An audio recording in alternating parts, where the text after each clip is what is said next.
Bessiata Dishmaya, Beshem Hashem Naaseh V'Natzliach, Shalom Aleichem Uvracha. On se retrouve pour Parashat Vayishlach. Cette vidéo est un peu particulière parce que je vais parler de quelque chose d'assez particulier. Je vais parler d'un sujet qui, de prime abord, n'aura rien à voir avec la paracha. Et on va poser une question justement sur quel est le lien avec la paracha. Ça va être sur Yom Ha'atzmaut. Yom Ha'atzmaut, jour de la déclaration d'indépendance de l'État d'Israël, c'est un jour qui est beaucoup fêté en Israël, oui, et surtout en Israël. Il y a d'autres juifs ailleurs dans le monde qui peuvent aussi fêter cela, mais globalement c'est le monde dati leumi, sioniste religieux ou religieux nationaliste, qui fête ce Yom Ha'atzmaut, ce jour de l'indépendance de l'État d'Israël. C'est un peu comme la fête nationale en France, mais genre version Israël, quoi. Et faut savoir qu'en fait, dans le monde orthodoxe, pas que ultra-orthodoxe, même dans le monde orthodoxe, Yom Ha'atzmaut, il n'y a aucun sage, aucun décisionnaire qui a écrit sur Yom Ha'atzmaut que c'était un jour de fête particulier, si ce n'est le Rav Ovadia Yosef Zatzal. Alors le Rav Ovadia Yosef, c'est le seul à ma connaissance qui est non seulement un sage, un grand, mais aussi un décisionnaire, qui a dit qu'à Yom Ha'atzmaut, il fallait dire le Hallel sans bénédiction. Donc il fallait dire le Hallel dans la prière, ajouter le Hallel. Allez, c'est bizarre. C'est bizarre parce que on ajoute Hallel en général pour des fêtes juives, des vraies fêtes des Horaïta, ou des fêtes des Rabbanan, mais des fêtes, des vrais que les sages, ils ont genre Purim, Hanouka, des fêtes, quoi, des moments vraiment reconnus par tous les sages, etc. Là, en plus, en général, c'était des fêtes avec des miracles, avec quand même quelque chose derrière. Yom Ha'atzmaut, les gens, ils voient en soi un miracle, c'est pas le miracle qui se trompe. Les Dati Leumi qui font ça, les religieux nationalistes, les sionistes religieux qui font ça, même ils font pas Tachanoun. Là, ils font même pas Tachanoun, ils font pas les supplications dans la prière à Yom Ha'atzmaut, parce que c'est un jour de joie, etc. Il y a une grosse erreur dans ça. C'est une très très grosse erreur. Et je pense même que celui qui aujourd'hui fête Yom Ha'atzmaut, c'est-à-dire, je ne dis pas fêter genre, bon, comme c'est l'ambiance locale, tu manges un petit shawarma avec tes amis, bon, on s'en fout. Mais j'ai impliqué, on va dire, délaisser la loi, la halakha dans la prière pour ça, c'est une erreur, c'est même un blasphème. Pourquoi ? C'est quoi Yom Ha'atzmaut ? Qui a lancé Yom Ha'atzmaut ? Qu'est-ce qui s'est passé à Yom Ha'atzmaut ? Les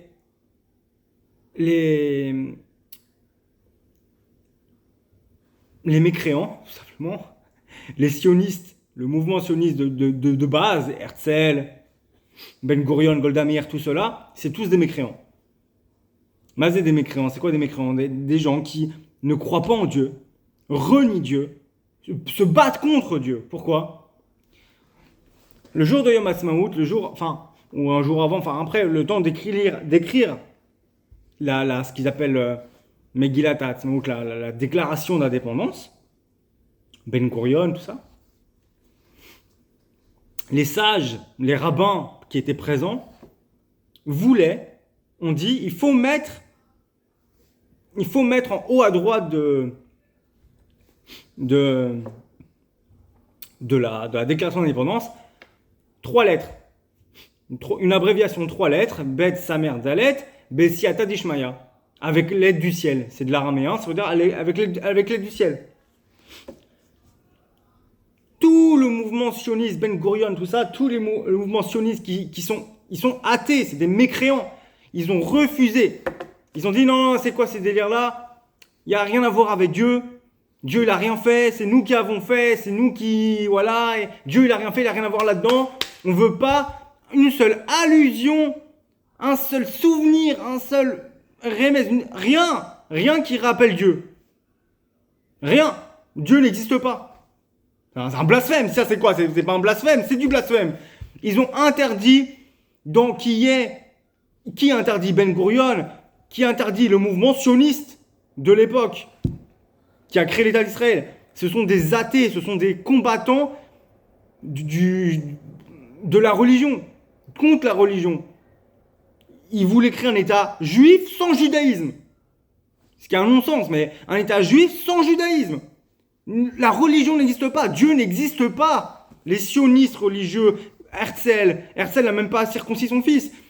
Tous les têtes, les figures, les héros du sionisme athée, du sionisme, du mouvement sioniste politique, ce sont tous des athées, des mécréants. Ils se sont battus contre la religion et contre la Torah. Je suis pas en train de dire s'ils ont du mérite ou pas sur d'autres choses. On parle religion, on parle vraiment Torah. Torah, c'est des nuls de zéro, c'est des mécréants. Ils ont interdit. On leur demande pas grand chose, on leur a pas dit de marquer tout un pied rouge sur la paracha et les prophètes. On leur dit juste faites votre déclaration de mécréants. On veut juste que vous mettiez quand même, que vous reconnaissiez qu'il y a Dieu. Que sans Dieu, jamais vous serez arrivé à obtenir la terre d'Israël, à obtenir l'État d'Israël, etc. C'est tout grâce à Dieu. Mettez au moins 3 lettres. Ils ont refusé pour 3 lettres, 3 misérables lettres en haut à droite qui rappellent Dieu, ils n'ont pas voulu. Alors qu'est-ce qu'ils ont fait les sages d'Israël? Qu'est-ce qu'ils ont fait les rabbins à l'époque? Ils ont dit bon, très bien. Alors on va pas marquer de nom de Dieu, on va pas marquer Dieu, etc. Et ils ont dit venez, laissez-nous marquer Tsour Israël à la fin. À la fin, il y a marqué Tsour Israël, le rocher d'Israël. Comme c'est des mécréants qui n'ont jamais lu la Torah, ils savent pas que Tsour Israël, le rocher d'Israël, c'est Dieu. C'est un surnom pour Dieu.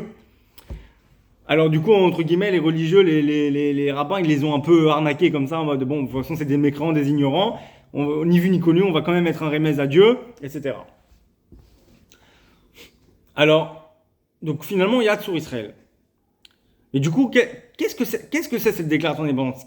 C'est juste, il n'y a pas de miracle en fait dans ça, il n'y a pas de miracle, il y a juste un blasphème. C'est le jour du blasphème où les sages d'Israël ont essayé de sauver un peu l'honneur de Dieu. En fait, c'est un jour où on devrait être triste en fait. C'est un jour où il y a, où la création de l'État d'Israël, la création le jour de l'indépendance de l'État d'Israël, de sa création, ça allait être le jour le plus gros blasphème de tous les temps. Le jour où un État blasphématoire se crée officiellement. C'est un État qui revendique la non-existence de Dieu. Je veux dire, c'est comme ça. Et heureusement, les sages, ils ont dit non, à la fin qu'on met sur Israël, ça va. La création d'Israël, ça n'a pas été du coup un blasphème parce que la racine, le tronc de l'État d'Israël, qui est l'indépendance, la déclaration d'indépendance, il y a une allusion à Dieu là-bas, comme quoi quand même, voilà. Mais sinon, s'il n'y avait pas des religieux pour magouiller comme ça, et que c'était que les sionistes athées là, ils allaient créer un État qui officiellement, finalement, dans la déclaration d'indépendance, rejette Dieu.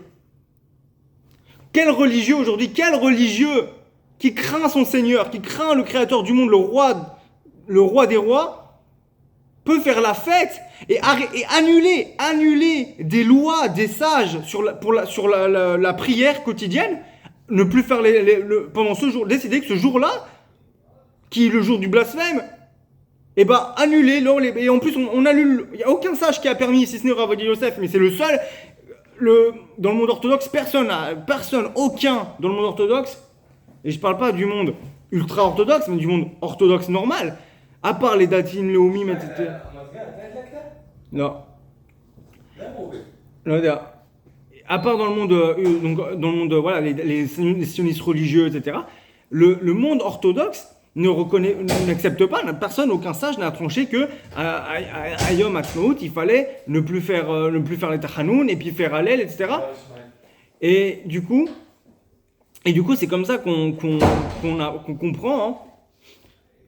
C'est comme ça qu'on comprend, qu'on se dit, mais du coup, tous ces gens qui le jour de Yom Ha'atzmaut annulent ces lois, c'est halakha, annulent des halachot. sur la prière, c'est-à-dire on fait plus les tachanoun, et en plus on rajoute Hallel, etc., bah ces gens-là, ils font un blasphème, ils font un truc grave, ils sont en train de commémorer, hein, mais ils commémorent le blasphème, je comprends pas, il y a rien à commémorer. Alors maintenant, je vais vous dire, si on me dit, mais attends, mais t'exagères, on attend l'État d'Israël, et plus le temps qu'on attend. Laissez-moi aller, là je suis en train de vous parler de Yom Ha'atzmaut, le Yom Ha'atzmaut. Le jour de Yom Ha'atzmaut, c'est pas le moment où il y a rien à fêter. Je vous explique que c'est un moment de tristesse, pour ceux qui connaissent comment ça s'est passé, c'est un blasphème là-bas qui s'est passé, il y a rien d'autre. Maintenant, on va faire comme ça. Je vais vous expliquer. Il y a un miracle.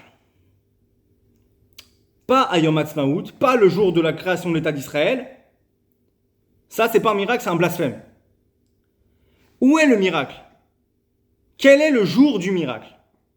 Et c'est là que tous les datim leumim et tous les religieux nationalistes, tout ça, et tous ceux qui croient, qui fêtent Yom Ha'atzmaut, ils sont trompés. Ils sont dans l'erreur totale. Ils sont en train de célébrer un jour de blasphème plutôt que de célébrer le jour du vrai miracle. Quel est le jour du vrai miracle? Le jour du vrai miracle, c'est le 29 novembre 1947. 29 novembre 1947, résolution numéro 181 des Nations Unies, où la majorité des États membres des Nations Unies, la majorité des pays non juifs, des nations, des goyim, ont reconnu la légitimité juive sur leur terre ancestrale et ont accepté, officialisé, légalisé l'existence d'un État juif sur leur terre ancestrale en Eretz Israël. Et avec un État arabe aussi, mais avec un État juif. Ils ont dit, ok, on partage, mais ça y est, vous savez, on reconnaît, la majorité des nations ont résolu, résolution 181, la majorité des nations, c'est la majorité des nations qui ont voté, accepté que les juifs puissent légalement, légitimement, officiellement créer un État juif sur leur terre ancestrale. Il est là le miracle. Il est là le miracle. Parce que historiquement et religieusement, les nations nous ont exilés de notre terre, nous ont empêchés de revenir sur notre terre. Et pour le peu de juifs qui restaient toujours sur cette terre en Israël, elle a été dominée par des non-juifs. Toujours. Toujours. Les Babyloniens, l'Irak, la Perse, la Grèce, les Grecs, les Romains, les chrétiens, après, et l'islam, les musulmans. Donc, les nations, depuis toujours, ont voulu nous refuser, déjà même à l'époque des 7 peuples qui étaient là, ils ont voulu nous refuser l'entrée sur cette terre. Donc toutes les nations ont voulu nous empêcher de rentrer sur cette terre que Dieu nous a ordonné d'y entrer, même à l'époque biblique de Moshe Rabbeinu à la Shalom, et de Yoshua bin Nun à la Shalom, etc., des prophètes. Les nations nous ont exilés, les nations nous ont empêchés d'y revenir. Le peu juif qui était encore là-bas, ou qui avait réussi à revenir quand même, était sous domination juive, et une domination pas du tout agréable et pas du tout peace and love, etc.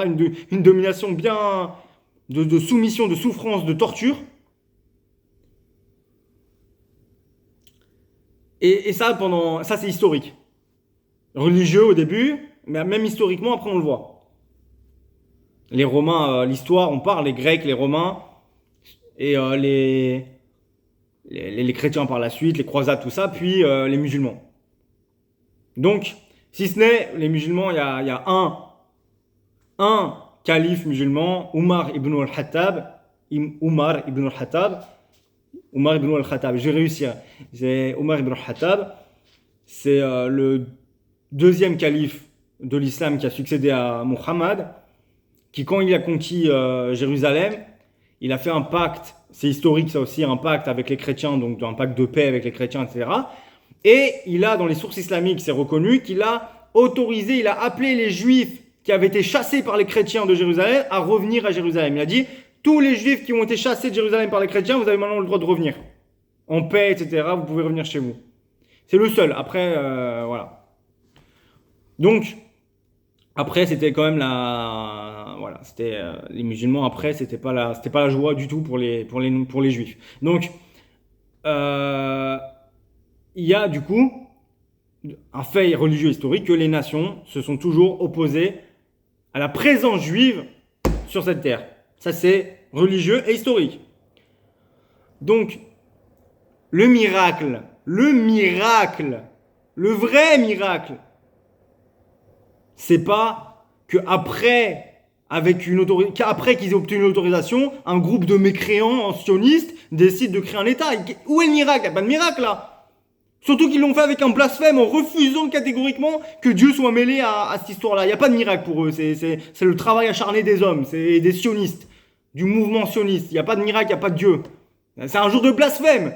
Où il est le miracle? Il n'y a pas de miracle. Ils ont déjà eu l'autorisation là. Ils ont créé un État.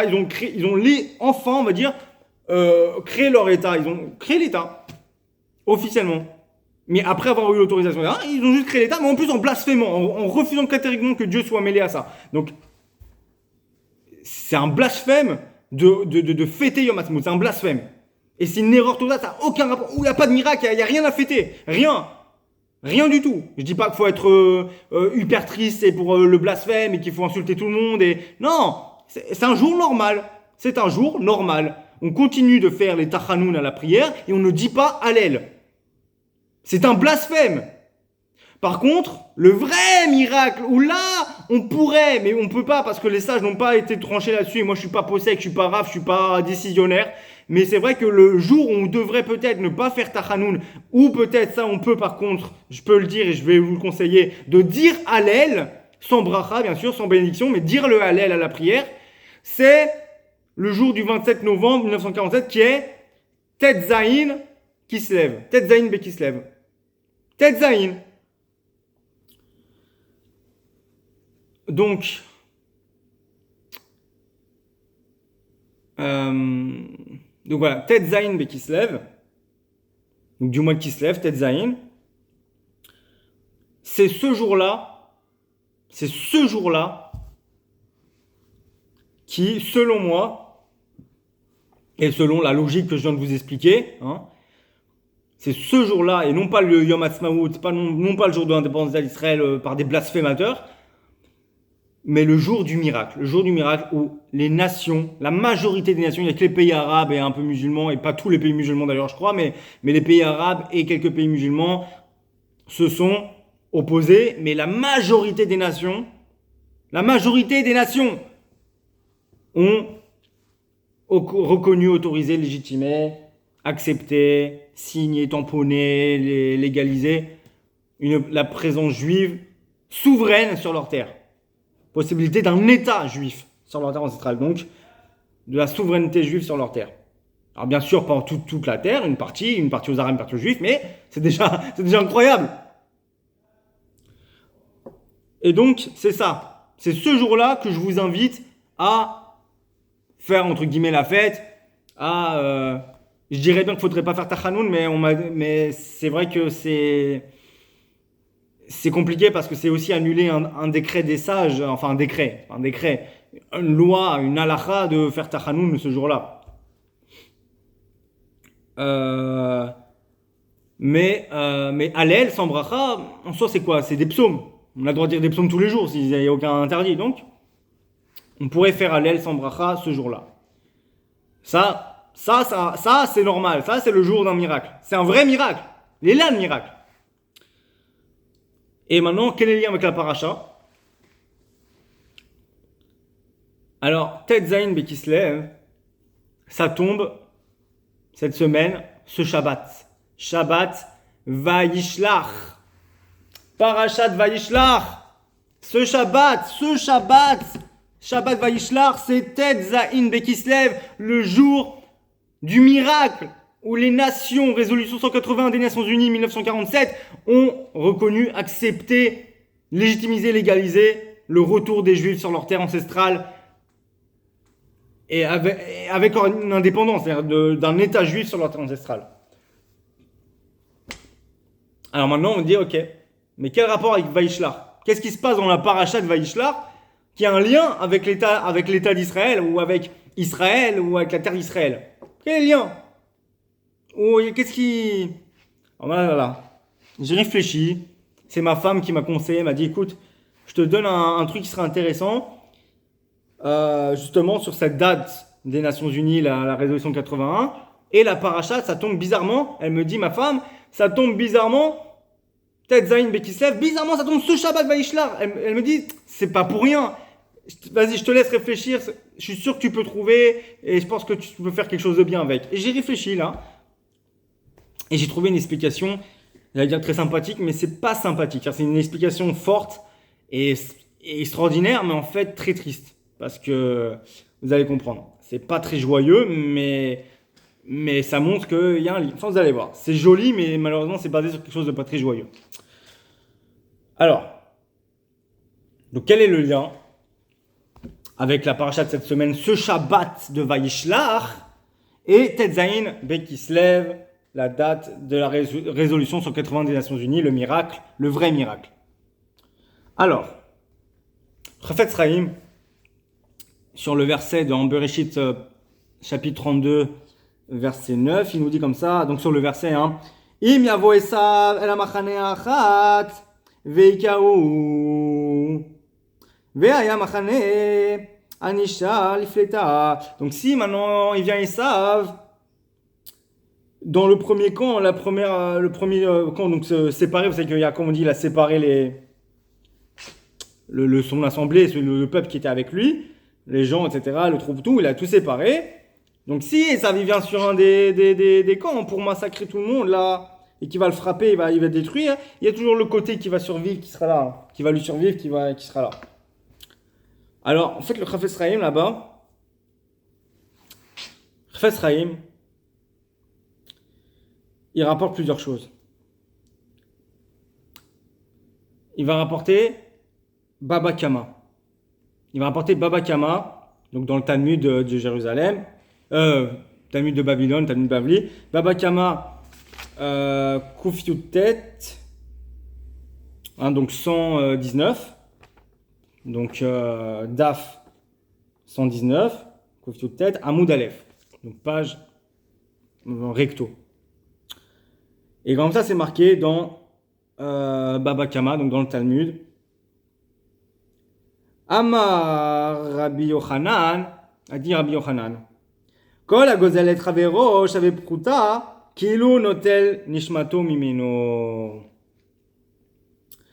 Donc tout celui qui vole son prochain, son ami, son prochain, même shave pruta, même un minimum, quoi, même un pruta, quoi. Donc le Rav Ron Shaya, il avait dit que aujourd'hui pruta c'est environ 6, 7, 8 centimes d'euros.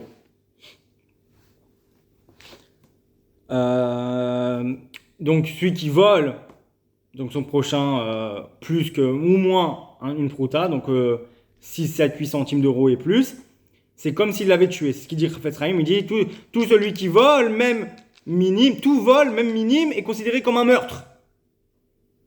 Et ça c'est basé sur Baba Kama, donc dans le Talmud, qui dit que tout celui qui vole son prochain Shavé Prouta ou plus, c'est comme s'il lui avait retiré son âme. Donc comme s'il avait tué, quoi, littéralement. Et en fait, on apprend aussi, dans le verset, là, ne sois pas indifférent sur le sang de ton frère. Là-bas, on apprend que Damim, le sang, c'est aussi Kesef. On apprend de là la halakha que tu dois te préoccuper des biens de ton frère, de ton frère juif. Si maintenant t'as moyen il est en train de subir une perte financière, ou qu'il y a le feu chez lui, ou il y a un feu qui se déclare, il essaye de sortir ses affaires pour les sauver, et toi tu t'en fous, tu te barricades et et voilà. Bah, c'est un interdit de la Torah. En vrai, tu devrais l'aider. Aide-le à sortir ses affaires pour pas que ne soit pas indifférent au sang de ton frère, c'est-à-dire assez bien aussi, assez bien. Donc tu dois l'aider financièrement, etc., etc. Si tu vois les biens de ton frère, ton voisin, qui se fait, il va se faire cambrioler, dis pas je m'en fous, c'est lui qui se fait cambrioler, c'est pas moi, allez bonne nuit. Non, appelle la police. ou interviens, ou fais ce que tu veux, mais sauve les biens de ton frère. Ne sois pas indifférent au sang de ton frère. On va voir un parallèle entre le sang et les biens matériels. Que celui qui perd ses biens matériels, il perd son sang, donc il perd son âme, il perd sa vie. Alors là, il a ramène ça, et maintenant, on a ça, ce truc dans Baba Kama, donc dans le Talmud, c'est repris aussi dans la Halacha, dans le Mishneh Torah, sur le Sefer Nezikin, et Ilchot Gzela ve Aveda, Perek Aleph, Halacha Yud Gimel, et ça reprend la même chose au Rambam, il dit Kol hagozel et chavero, shavepruta, kilu notel nishmato mimeno. C'est aussi dans Shulchan Aruch, Choshen Mishpat, Siman Shin Nuntet, c'est Yves Gimel, pareil, Kol hagozel et chavero, shavepruta, kilu notel nafsho. Là c'est marqué notel nafsho. Donc, pourquoi je vous dis ça? Pourquoi je vous dis ça maintenant que voler, c'est comme tuer? C'est comme perdre son âme, perdre son sang, perdre son âme. Alors je vous dis comme ça. Qu'est-ce qu'on voit dans la paracha? Yaakov Avinu Alav Shalom, il a envoyé à Esav des cadeaux, des vagues de servantes, de bétail et de toutes sortes de choses. Une vague, 2 vagues, 3 vagues, et il l'a envoyé. Et ça, à la fin, bon, dans la paracha, on voit, bon, il a refusé, etc. Mais au final, il a accepté parce que Yaakov a insisté. Esav de base, il venait pourquoi? Esav de base venait pourquoi? Pour tuer Yaakov et un maximum de gens et prendre le reste, quoi. Peut-être des enfants, les femmes, les prendre aussi avec et bon. Cas pour tuer Yaakov et d'autres gens et bon, bref, faire un carnage.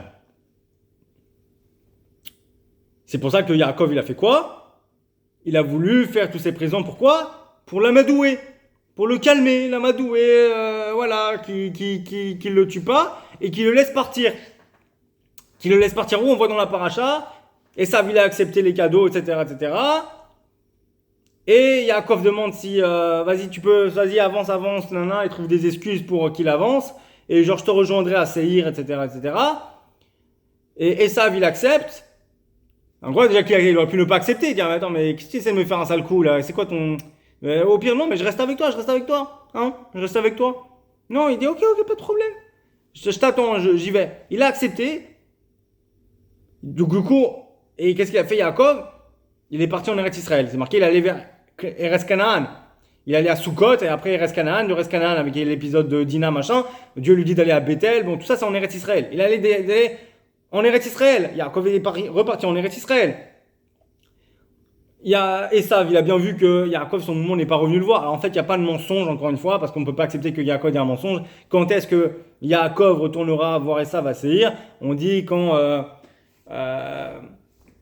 on le dit dans la prière tous les jours là,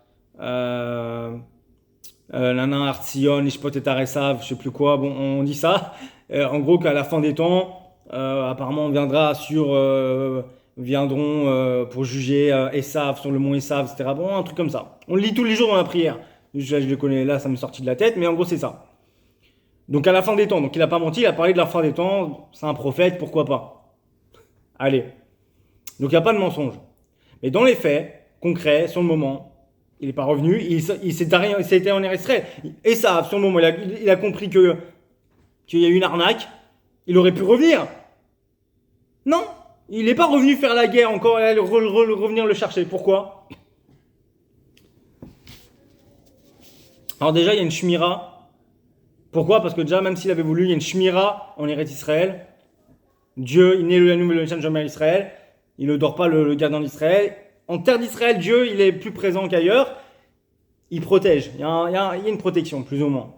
Enfin, plus qu'ailleurs, mais des fois, la protection, faut la mériter aussi, la protection. Mais Yaakov, bon, Hachem, c'est le plus grand des patriarches. Il méritait la protection de Dieu. Donc, même si Esav voulait revenir, il n'aurait pas pu l'attaquer. Mais, on peut aussi dire que Et ça va tout simplement accepter. Il dit, bon, il m'a donné des cadeaux, machin, je suis mochel. Ok, c'est pas grave, c'est bon, il s'est taillé, bon. Moi j'ai eu ce que je voulais. Voilà, bon. Il y a eu ses cadeaux, il y a eu ses machins, ça l'a amadoué, ça l'a calmé. Alors, oubliez pas ce qu'on vient de dire. Là, Yaakov, à la Shalom, il a sacrifié de ses biens matériels. Pourquoi? Pour pouvoir amadouer Esav, que Esav puisse le laisser partir ou le laisser aller en Eretz Israël.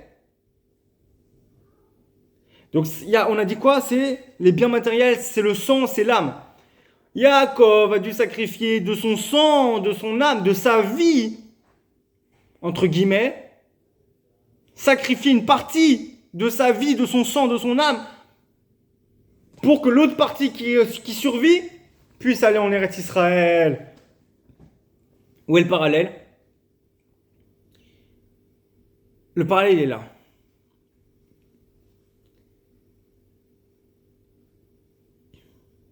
La déclaration des Nations Unies pour la terre d'Israël, le retour des Juifs sur la terre d'Israël, c'est après quoi? Qu'est-ce qui s'est passé avant? Qu'est-ce qui s'est passé avant que Esav, les nations, Édom, les nations? Parce qu'on voit d'ailleurs que dans les Nations Unies, dans les nations qui ont accepté, bizarrement, c'est pas Ishmaël, on a bien vu. Les nations d'Ishmaël, les musulmans, ils n'ont pas accepté. Mais c'est les nations chrétiennes ou athées, ou voilà, mais les nations d'Édom. C'est Édom qui a accepté en 1947, qui a accepté que les Juifs puissent recréer un État, revenir en terre d'Israël, recréer un État, etc., etc. C'est Édom, pas Ishmaël. Ishmaël, ils étaient contre à ce moment-là. Mais Édom, à ce moment-là, ils étaient la majorité des nations. La majorité des nations était d'Édom. Édom avait la majorité sur Ishmaël à ce moment-là. Donc, on a pu avoir... Et c'est bien Édom. Donc, on voit bien que là, il y a un lien avec Esav, pas avec toutes les nations. Et là, Davka Esav, Davka Ishmaël. Davka Édom, pardon, excusez-moi. Donc, là, Davka Ishmaël, pas justement Ishmaël, mais Esav. Donc, déjà, le lien avec la paracha, on voit déjà que dans les nations qui ont accepté le retour des Juifs en terre d'Israël en 1947, c'est pas les nations de Ishmaël, donc pas toutes les nations, on a vu, c'est la majorité, mais la majorité qui était Édom, Esav. Alors maintenant, quel lien on voit? Yaakov a fait un sacrifice à Esav. Il a sacrifié de ses biens, de son sang, de son âme, sa vie, pour qu'une partie puisse obtenir terre d'Israël. Là, qu'est-ce qui s'est passé avant? Édom, Esav est venu nous massacrer avec Hitler. Hitler, c'est Esav. Amalek qui est venu nous massacrer. Dans l'Holocauste, la Shoah, il est venu nous massacrer. Et là, qu'est-ce que les sacrifices que Yaakov fait, on a dit, là, c'est des sacrifices, entre guillemets, matériels, qu'il a fait Yaakov à Esav. Parce que à son niveau, Yaakov, avec tous les mérites qu'avait Yaakov, le sacrifice qu'il devait faire pour obtenir Eretz Israël et survivre à Esav et obtenir Eretz Israël, c'était seulement des biens matériels qu'il devait séparer. Mais à notre génération, la génération de la Shoah, où le Ham Israël était pas au même mérite du coup que Yaakov Avinu la Shalom, il y avait beaucoup de perditions en Torah, si ce n'est à Vilna. Mais ailleurs, c'était une grosse perdition en Torah. Les Juifs d'Europe étaient dans un matzav, une situation je ne vais pas dire de mécréance, mais en tout cas d'ignorance et d'assimilation. Il y avait un centre de yeshivot à Vilna, etc. Mais vraiment, voilà quoi. Vraiment très peu. Très peu. Le monde des yeshivot est en train de mourir. Quand on lit le Chafetz Chaim, on voit que le monde des yeshivot est en train de mourir. Chafetz Chaim, c'est juste avant la Deuxième Guerre mondiale. Donc on voit que le monde des yeshivot est en train de mourir. Le monde religieux est en train de mourir. Donc les juifs étaient en train de s'assimiler, étaient devenus des ignorants. C'était pas... Ça y est, on était à un niveau de mérite très très bas par rapport à Yaakov Avinu alav shalom. Donc là, revient, on fait le parallèle. Édom, cette fois c'est pas Esav, mais Édom qui descend de Esav. Édom vient nous massacrer. Vient pour nous massacrer. Comme Esav est venu pour Yaakov nous massacrer. niveau de Yaakov en mérite fait qu'il a juste besoin de sacrifier de ses biens matériels. Nous, à notre niveau, on était plus bas, malheureusement, on a dû sacrifier quoi? Parallèle, bien matériel, on vient de le dire, bien matériel égale d'âme, nefesh, neshama, c'est égal à l'âme, à la vie, le sang. Et donc là, à notre niveau, malheureusement, c'était pas des biens matériels qui suffisaient, mais on était obligé de sacrifier de notre sang, de notre âme, de notre vie. Et on a sacrifié des millions de juifs. Des millions de juifs. On a dû sacrifier, je suis désolé, je suis ému parce que je suis descendant de rescapés de la Shoah. On a dû sacrifier une partie du peuple juif pour obtenir en retour quoi? Pour amadouer les nations, amadouer Édom, Esav, Édom. Comme on vient de le voir là dans les Nations Unies, c'est Édom, pas Ishmael qui avait accepté l'État d'Israël, le retour des Juifs en Israël, mais Édom, on l'a amadoué, c'est Édom qui est venu nous massacrer. On a dû payer avec notre sang, notre vie, nos âmes, parce que malheureusement on n'avait pas les mérites de Yaakov qui lui a sacrifié juste des biens matériels. Nous, ça a été biens matériels égale âme, on a dû sacrifier nos âmes, nos vies, notre sang. Et là, ça a amadoué Édom pour que la partie restante de Ham Israël, la partie restante des Juifs qui a survécu, puisse obtenir Eretz Israël. On a obtenu Eretz Israël. Et pas que les Séfaradim, parce qu'on ne parle pas forcément des Séfaradim, mais des Ashkenazim, pour être plus concret, même des Ashkenazim, qui ont survécu à la Shoah, qui ont réussi à s'enfuir à temps. On recrée les yeshivot qui ont été détruites, etc., par les nazis, etc. Ils ont recréé les plus grands yeshivot de tous les temps, en Eretz Israël, à Jérusalem. Les yeshivot de Mir, les yeshivot de Ponyovitch, les yeshivot de ceci, cela. Il y a des, voilà. Et donc, c'est bien on voit que oui, dans le monde ashkénaze, une grosse partie, une moitié a été sacrifiée pour Esav, pour Édom, qui est venu nous massacrer. On a dû sacrifier une partie pour que l'autre partie puisse survivre, ou en terre d'Israël. En terre d'Israël. Et on le voit, c'est clair, on le voit. Ça y est, c'est clair. Voilà le lien avec la paracha. Voilà le lien entre la résolution numéro 181 des Nations Unies du 29 novembre 1947, Tet Zayin Bekislev, avec, qui tombe comme par hasard, ce Shabbat de Vaishlar, le lien avec la paracha de Vaishlar, que pour obtenir ce miracle des nations qui ont enfin accepté qu'on revienne en terre d'Israël, qui nous sont laissés aller en terre d'Israël, bah c'était au prix de Yaakov qui sacrifie ses biens matériels à Esav pour l'amadouer et qu'il puisse partir en Israël, transposé dans la réalité ici, qu'on a dû sacrifier une partie aussi, une partie si jamais Esav il frappe une partie du Machané, il y aura le reste qui va survivre, etc. Pareil, Édom a tapé, a tué des millions de juifs, une partie, mais l'autre partie a pu obtenir Eretz Israël. C'est une explication, un parallèle extraordinaire que je viens de vous apporter, mais c'est basé sur quelque chose de triste, c'est ce que je vous disais au début. C'est que là, ce que je viens de vous apporter, c'est hyper fort, ça montre que la Torah, c'est un truc de ouf, mais c'est triste. Malheureusement, c'est sur un sujet très triste, mais vous voyez que dans la Torah, il y a tout. La Torah, c'est la vérité. La Torah, c'est la parole de Dieu. La Torah, il y a dedans le passé, le présent, le futur. La Torah, c'est le Emet. Et on voit que, voilà, on a ce parallèle entre la paracha de Vaishlar et l'obtention de l'État d'Israël. Bien sûr, on conclut aussi, je vous rappelle, de ne pas fêter Yom Ha'atzmaut, le jour de l'indépendance d'Israël 1948. C'est le jour du blasphème. Ce sont des blasphémateurs qui ont créé un État en blasphémant. Le miracle et le parallèle et la preuve que le miracle est le jour qui devrait être entre guillemets fêté. On ne devrait pas faire Tachanoun, mais il faut quand même les faire parce que les poskim les décisionnaires n'ont pas permis de ne pas le faire. Mais de rajouter un Hallel, en tout cas sans bracha, sans bénédiction, c'est le Tet Zayin Bekislev, le jour de la déclaration des Nations Unies, la résolution des Nations Unies en 1947.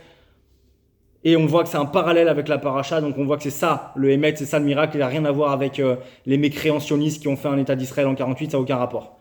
Le miracle, il est avant, il est quand les Nations Unies ont accepté l'État d'Israël. Accepter l'existence d'un État juif sur le terre ancestral, c'était au prix d'un sacrifice. Tout est en parallèle avec la paracha, on voit que c'est ça. C'est ça le Hémet. Et alors là, ça tombe Shabbat. Donc Shabbat, de toute façon, on ne fait pas Tachanoun, donc tant mieux.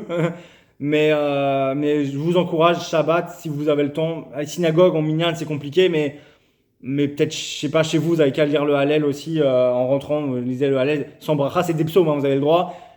Vous dites, voilà, Nini mitkaven, likro et Hallel, et lo bracha, voilà, les zecher zé ou l'irvot zé.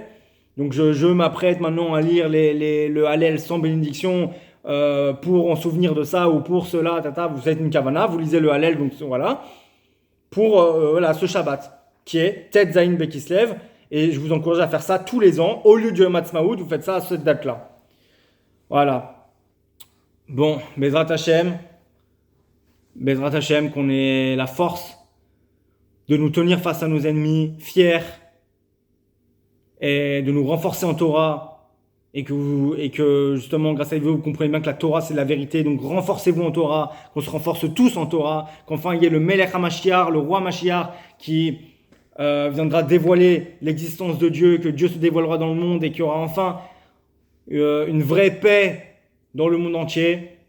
Et enfin, le troisième temple en Israël, à Jérusalem. Baruch Adonai Olam, Amen v'Amen.